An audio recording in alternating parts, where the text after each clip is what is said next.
Baik,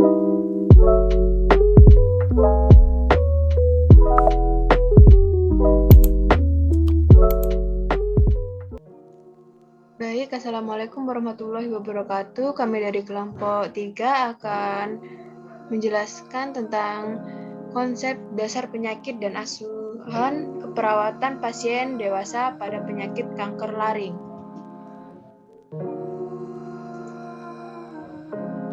Yang beranggotakan Ica Emilia dengan NIM 2023 1010 1047 dan Masita Putri Yusanti 23 10 10 1049, Adela Heri Prasilia Amalda 23 10 10 1051, Gifara Alita Syahrani dengan NIM 23 10 10 1158, dan yang terakhir ada Mbak Yeni Maulina Ningsih dengan NIM 21 23 10 10 1161. Laring atau kotak suara atau voice box adalah organ pada leher yang melindungi trakea dan terlibat dalam produksi suara. Laring adalah saluran pernafasan yang membawa udara menuju ke trakea. Laring sendiri dibagi menjadi 3, yaitu kartilago besar yang tidak berpasangan, yaitu sirkoid, tiroid, dan epiglotis. Laring umumnya membantu dalam koordinasi fungsi seperti menelan, bernafas, dan berbicara. Akan tetapi apabila diindikasi terdapat kanker pada laring, maka akan mempengaruhi fungsi kerjanya sehingga terjadi gangguan saat menelan, bernafas, dan berbicara. Kanker laring adalah penyakit kanker pada pita suara, laring atau daerah lainnya di tenggorokan. Kanker laring lebih banyak ditemukan pada pria yang berhubungan dengan merokok serta pemakaian alkohol, walaupun juga ditemukan pada beberapa wanita tanpa sebab yang dijelaskan secara spesifik. Menurut Tom Punu tahun 2012, bagi penderita kanker laring yang harus mengalami pengangkatan laring total, maka operasi pengangkatan laring akan meliputi sistem penghasil suara termasuk pita suara dan kartilago tiroid. Jenis tumor ganas laring primer yang sering ditemukan dan mencapai 95% kasus ditemukan pada karsinoma sel squamosa, sedangkan sisanya berasal dari tumor kelenjar ludah minor, kemudian neuropetelial, kemudian tumor jaringan lunak dan jarang timbul dari tulang kartilaginosa laring. Menurut Tauro pada tahun 2019. Penyebab dari kanker laring yaitu pada umumnya terjadi karena adanya kebiasaan merokok dan tembakau dan mengkonsumsi alkohol secara berlebihan.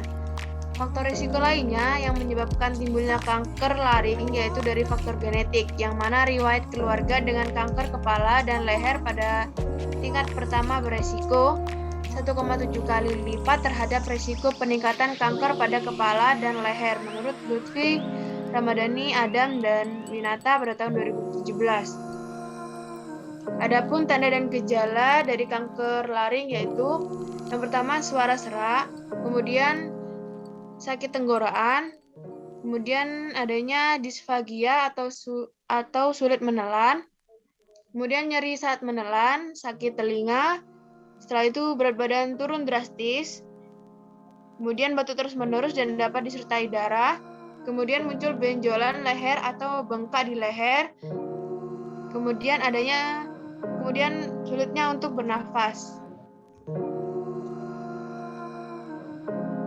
Kemudian klasifikasi karsinoma laring. Yang pertama ada kategori tumor primer, yaitu yang pertama ada supraglotik karsinoma in situ. Yang T1 yaitu tumor terdapat pada satu sisi suara atau gerakan baik. Kemudian T2 tumor sudah menjalar ke satu dan kedua sisi daerah supraglotis dan glotis masih bisa bergerak. Kemudian T3 yaitu tumor terbatas pada laring, terfiksir dan meluas ke krikoid bagian belakang, dinding medial dan sinus piriformis serta rongga epiglottis. Kemudian T4, tumor sudah meluas keluar laring, kemudian menginfiltrasi orofaring, jaringan lunak pada leher atau merusak tulang rawan tiroid. Kemudian yang kedua, dengan kategori glotis, yaitu tis karsinoma in situ. Yang pertama, in situ, yaitu yang pertama T1, tumor mengenai satu atau dua sisi suara, gerakan pita suara masih baik, sampai pada komisura anterior atau posterior. Kemudian kedua, tumor meluas ke daerah supraglotis atau subglotis, pita suara masih dapat bergerak. Kemudian T3, laring dan pita suara terfiksasi. Kemudian yang keempat, tumor sangat luas dengan kerusakan pada tulang rawan atau menyebar keluar laring.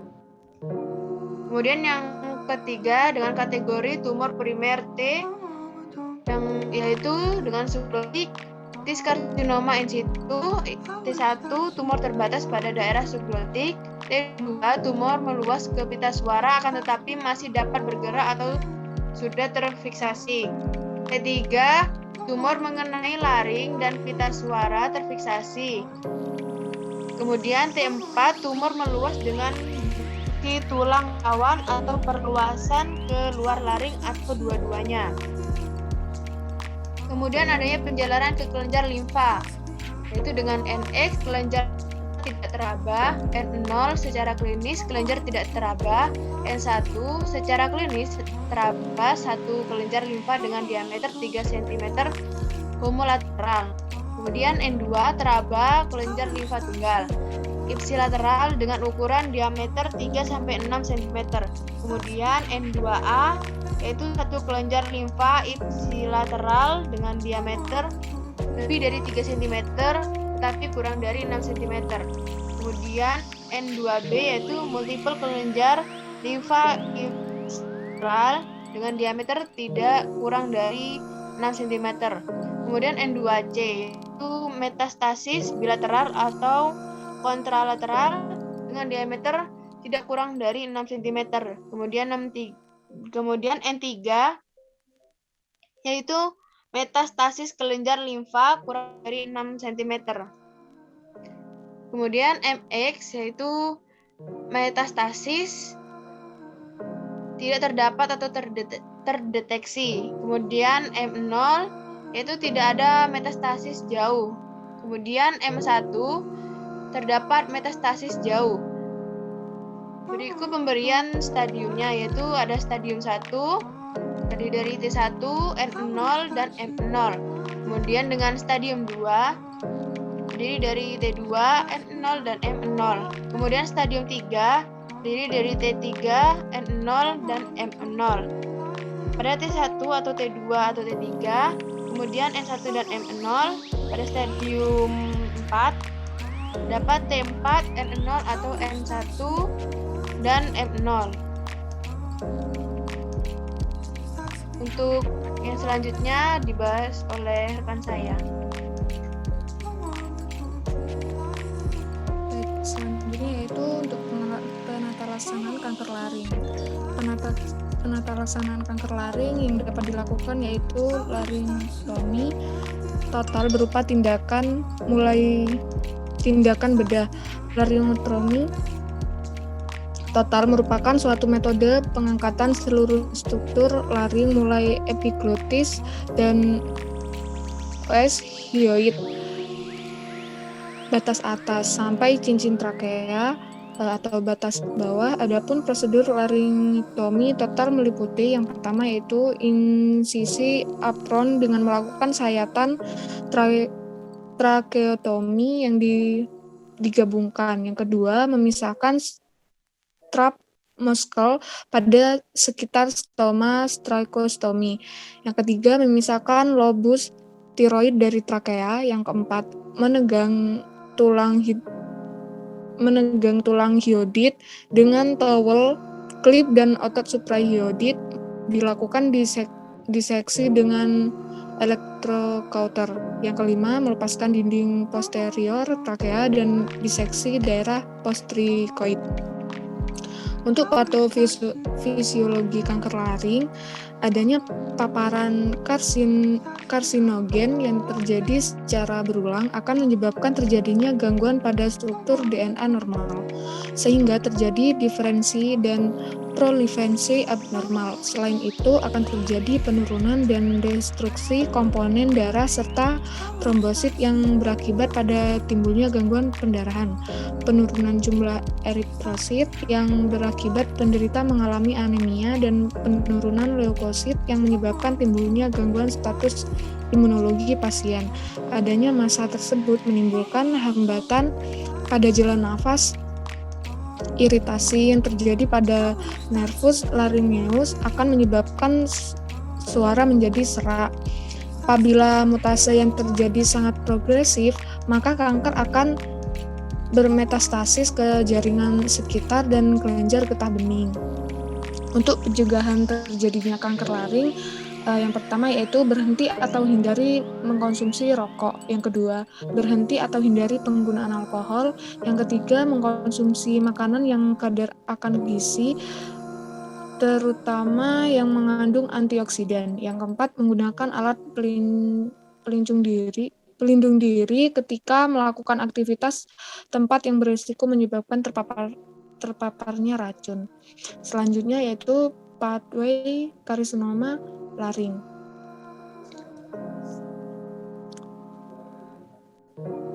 Terdapat dua faktor, yaitu faktor resiko dan faktor lainnya. Faktor risiko yang disebabkan oleh merokok dan alkohol. Untuk faktor lainnya seperti paparan debu kayu, radioaktif, polusi udara, dan radiasi, dan infeksi virus HIV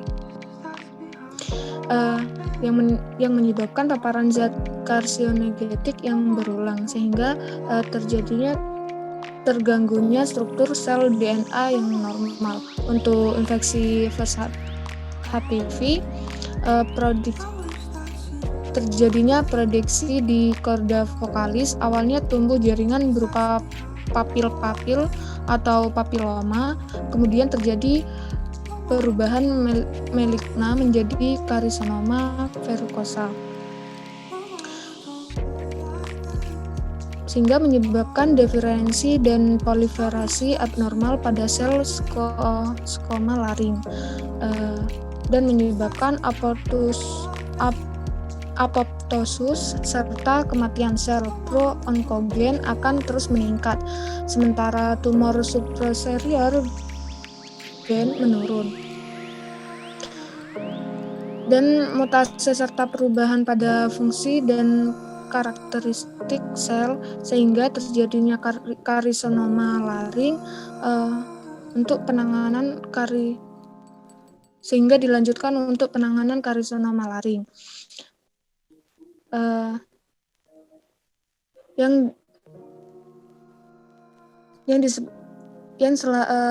menyebabkan metastase pada supraglottik, terjadinya obstruksi pada lumen esofagus, sehingga terjadinya disfagi progresif, sehingga menyebabkan kesulitan dalam menelan, dan terjadinya gangguan menelan. Selanjutnya, proliferasi terus-menerus dari sel amplasiktik yang akan mengambil suplai oksigen, darah, dan nutrien dari sel normal, sehingga terjadinya sumber energi yang berlebih, dan berkurangnya intake nutrisi untuk kebutuhan tubuh, sehingga terjadinya ketidakseimbangan nutrisi kurang dari kebutuhan tubuh. Terjadinya oklusi atau penyimpanan celah glotis disebabkan oleh pelika vokal suara tidak berkonstruksi, sehingga mengganggunya gerak maupun getaran kedua pita suara, sehingga suara menjadi serak dan kualitas suara menjadi semakin kasar, sehingga menimbulkan hambatan komunikasi verbal.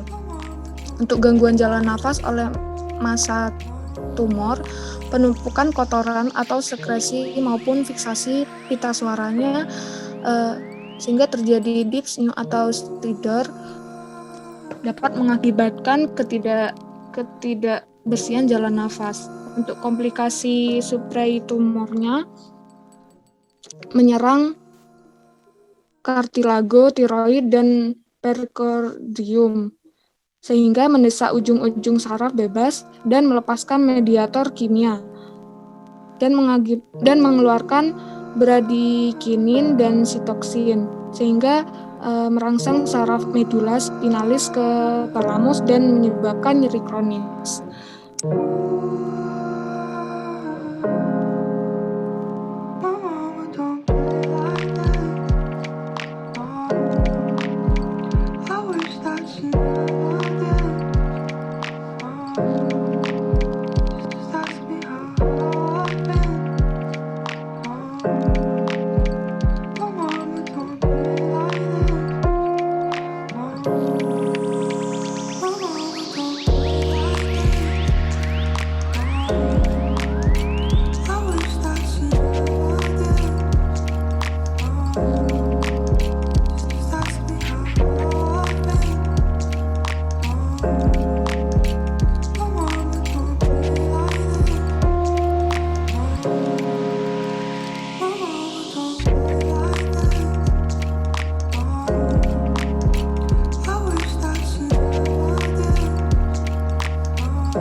Selanjutnya yaitu kasusnya yaitu seorang pasien laki-laki Tuan DH berumur 49 tahun datang ke IGD Rumah Sakit Nusa Bangsa pada tanggal 4 bulan 10 tahun 2020 dengan keluhan utama kesulitan menelan.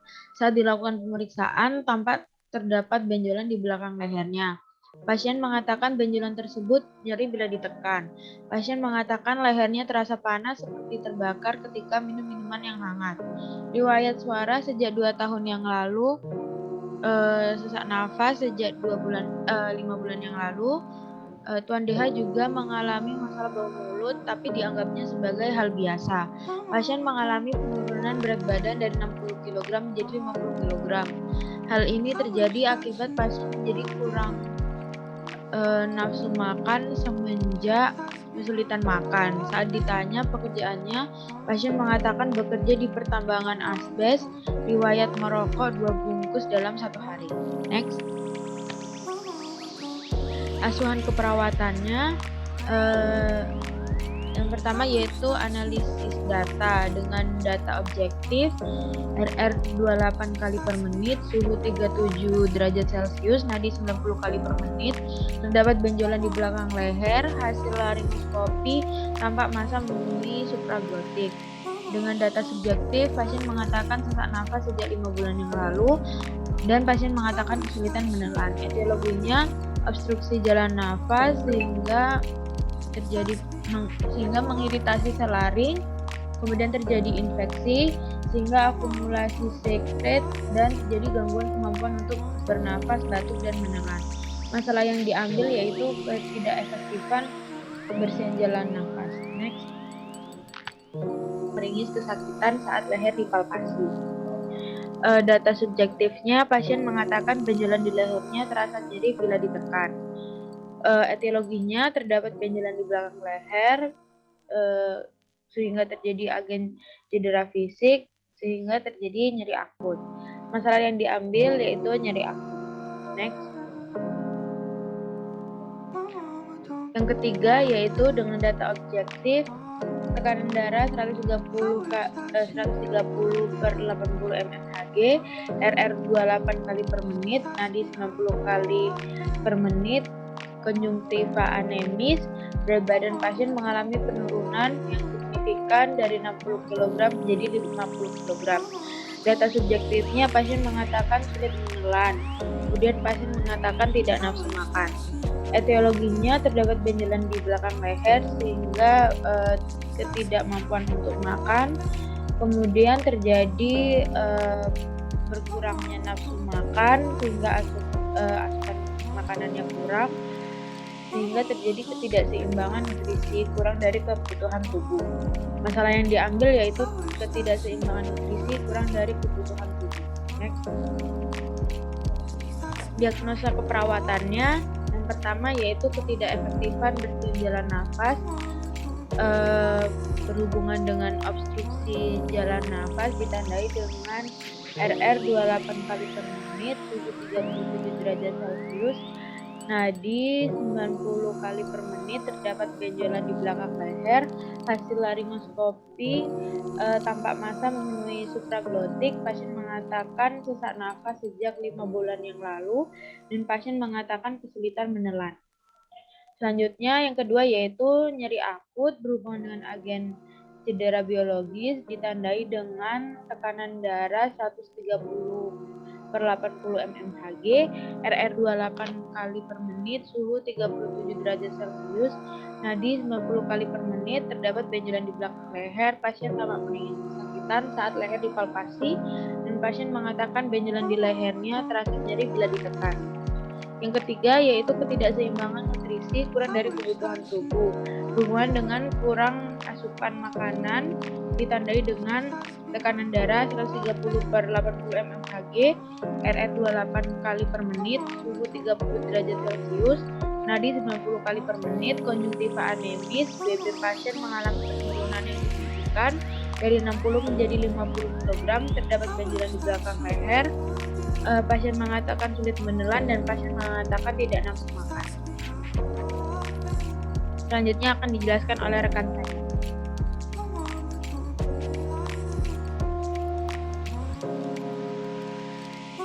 Baik, untuk selanjutnya yaitu intervensi keperawatan. Untuk diagnosis pertama yaitu dilaksanakan pada hari Minggu tanggal 4 bulan 10 2020 pada pukul 8:30. Diagnosa pertama yaitu ketidakefektifan bersihan jalan nafas berhubungan dengan obstruksi jalan nafas. Adapun tujuan dan kriteria hasilnya yaitu setelah dilakukan tindakan keperawatan selama 3 kali 24 jam, diharapkan ketidakefektifan bersihan jalan nafas dapat teratasi dengan kriteria hasil dyspnea menurun dan frekuensi pola nafas membaik. Adapun rencana keperawatannya yaitu manajemen bersihan jalan nafas dengan observasi berupa identifikasi kemampuan batuk, memonitor adanya retensi sputum, memonitor benda dan gejala infeksi saluran nafas, memonitor status pernapasan. Untuk terapeutiknya yaitu memonitor status pernapasan. Untuk kolaborasinya, penyedotan melalui endotrakea atau nasotrakea.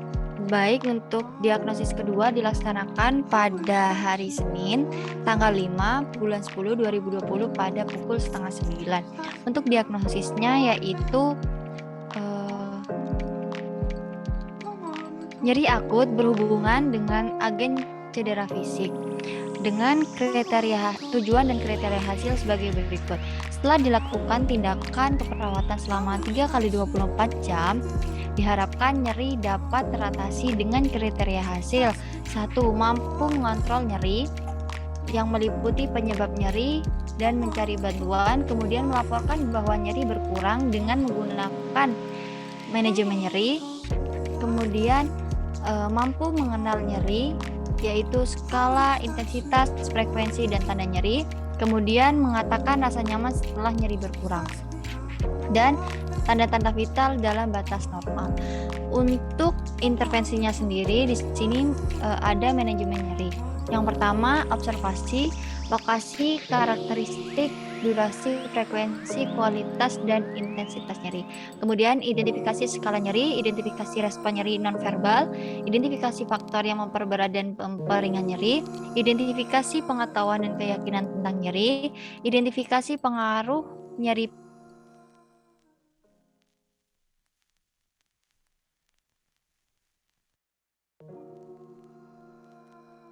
Kemudian untuk terapeutiknya yaitu berikan teknik non-farmakologis untuk mengurangi rasa nyeri, misalnya TENS, hipnosis, akupressure, terapi musik, biofeedback, terapi pijat, aromaterapi, teknik imajinasi terbimbing, kompres hangat atau dingin. Kemudian sumber nyeri dalam pemilihan strategi meredakan nyeri. Kemudian untuk edukasinya yaitu jelaskan penyebab, periode, dan pemicu nyeri, jelaskan strategi meredakan nyeri, anjurkan menggunakan analgesik secara tepat. Kemudian untuk diagnosis ketiga yaitu dilaksanakan pada hari Selasa tanggal 6 bulan 10 2020 pada pukul 8:45 menit. Untuk diagnosisnya yaitu ketidakseimbangan nutrisi kurang dari kebutuhan tubuh. Untuk tujuan dan kriteria hasilnya yaitu setelah dilakukan tindakan keperawatan selama 3x24 jam diharapkan ketidakseimbangan nutrisi kurang dari kebutuhan tubuh membaik dengan kriteria hasil yaitu nafsu makan membaik, indeks massa tubuh membaik, dan frekuensi makan membaik. Untuk intervensinya yaitu manajemen nutrisi, yang pertama observasi, identifikasi status nutrisi, identifikasi alergi dan intoleransi makanan, identifikasi kebutuhan kalori dan jenis nutrisi, monitor asupan makanan, monitor berat badan. Untuk terapeutiknya, berikan makanan tinggi kalori, berikan suplai makanan jika perlu, berikan makanan tinggi serat untuk mencegah konstipasi. Untuk edukasinya yaitu anjurkan diet yang diprogramkan. Untuk kolaborasi yaitu pemberian medikasi sebelum makan dan kolaborasi dengan ahli gizi untuk menentukan jumlah kalori dan jenis nutrien yang dibutuhkan jika perlu. Next. Baik, untuk selanjutnya akan dijelaskan oleh teman saya.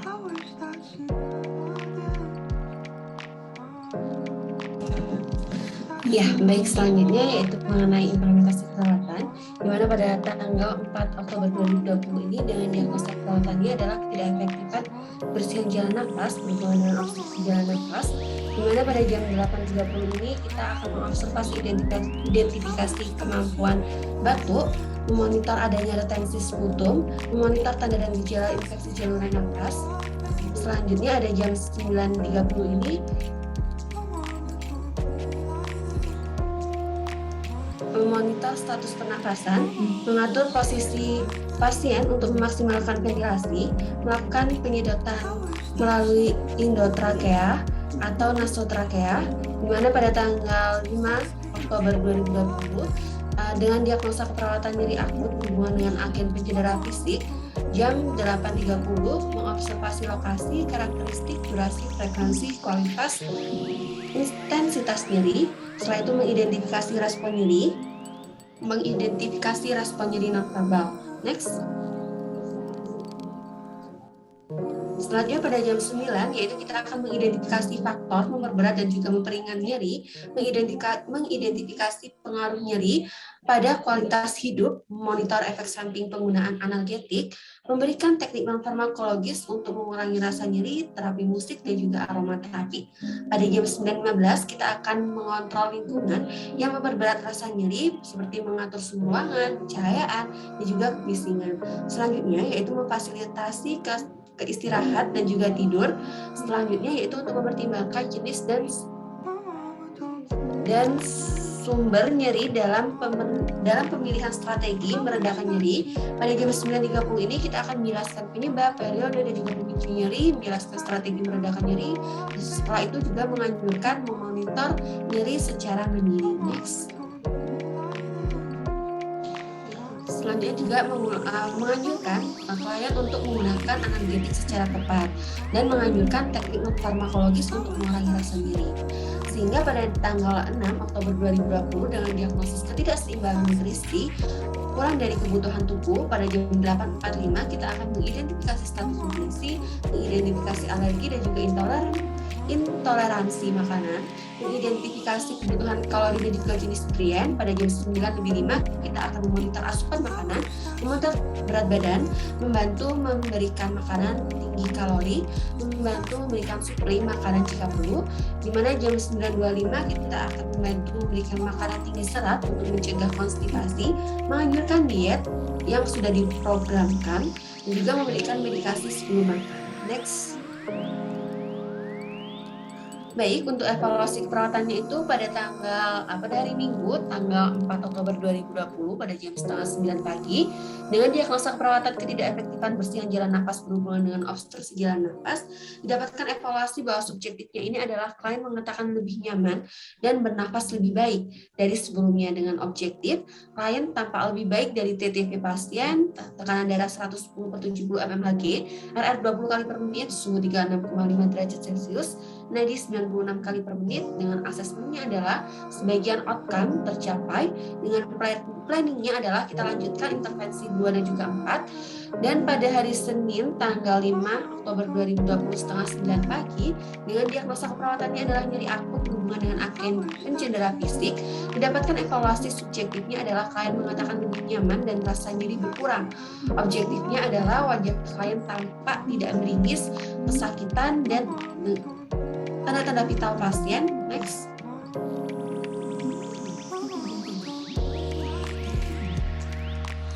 Di mana tanda-tanda vital pasien ini dapatkan tekanan darah 110/70 mmHg, RR 20 kali per menit, suhu 36,5 derajat Celcius, nadi 96 kali per menit. Dengan asesmennya adalah sebagian outcome tercapai. Planningnya adalah kita lanjutkan intervensi 2 dan juga 3, di mana pada hari Selasa tanggal 6 Oktober 2020 pada jam 8.45 pagi, dengan diagnosa ketidakseimbangan nutrisi kurang dari kebutuhan tubuh, didapatkan evaluasi subjektif. Klien mengatakan sudah dapat memenuhi kebutuhan gizinya. Dengan objektifnya adalah intake cairan atau asupan klien terpenuhi dengan tanda-tanda vital pasien. Tekanan darahnya ini 110/70 mmHg, RR 30 kali per menit, suhunya 36,5 derajat Celcius, dan juga nadinya adalah 96 kali per menit.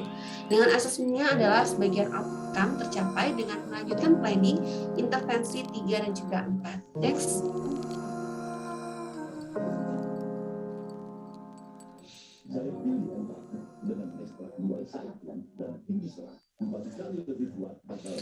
Baik, kesimpulan dari adanya kanker laring ini adalah penyakit pada pita suara, laring, atau daerah lainnya yang ada di tenggorokan, di mana kanker laring lebih banyak ditemukan pada pria yang berhubungan dengan rokok serta pemakaian alkohol, walaupun juga kadang ditemukan pada beberapa wanita tanpa sebab yang dijelaskan secara spesifik.